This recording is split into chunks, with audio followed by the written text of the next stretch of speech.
சரி கேளுங்க. நீங்க என்னைய அது நீங்க என்னைய லவ் பண்றீங்களா? சொல்ல போனா பண்ணேன்.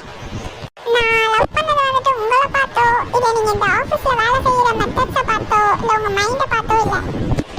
நீங்கள் உங்கள் தங்கச்சி மேலேயும் உங்கள் அக்கா மேலேயும் உங்கள் ஃபேமிலி மேலேயும் வச்சிருந்த பாசத்தால தான். அந்த பாசத்துக்காக நான் இத்தனை வருஷம் இருந்திருக்கேன். எனக்கு என் மாமா கிட்ட மட்டும்தான் அந்த பாசம் கிடைச்சிச்சு. மாமாக்கு கூட ஒரு பொண்ணு இருக்கா, ஆனால் அவள் என்கிட்ட அவ்வளவா பேசவே மாட்டா. நான் வந்த புதுசாக கூட உங்ககிட்ட அவ்வளவா பேசாததுக்கு அதான் காரணம். எதுக்கு அட்டாச் ஆகிக்கிட்டு அப்புறம் தெரிஞ்சுக்கிட்டு அப்படின்ட்டு.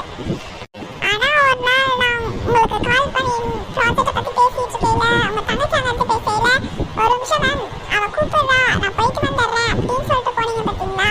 அப்புறம் நானும் உங்ககிட்ட சொல்ல ட்ரை பண்ணேன், பட் முடியல.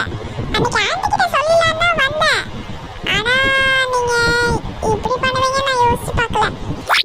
சரி நம்ம அந்த அன்புக்கு தகுதி இல்லை அப்படின்னு நினச்சிட்டு நானும் விட்டுட்டேன். மேம் நீங்கள் சொல்கிறதெல்லாம் எனக்கு இது ஏதோ கனவு மாதிரி இருக்கு மேம்.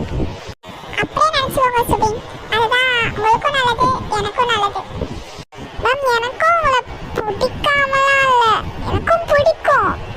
ஆனால் ஐயோ ப்ளீஸ் சுபின், இந்த மாதிரி வார்த்தையெல்லாம் கேட்டாச்சுன்னா நிறையா வேணாம் ப்ளீஸ்.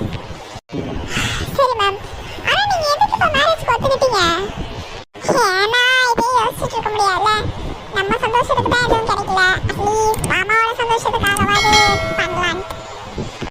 சரி நீங்கள் போய் வேலையை பாருங்க, நீங்கள் இதை பற்றி யோசிக்காதீங்க. இதெல்லாம் ஒரு கனவாக நினச்சி மறந்துடுங்க. Ma'am ma'am. என்னடா பேசிட்டியா?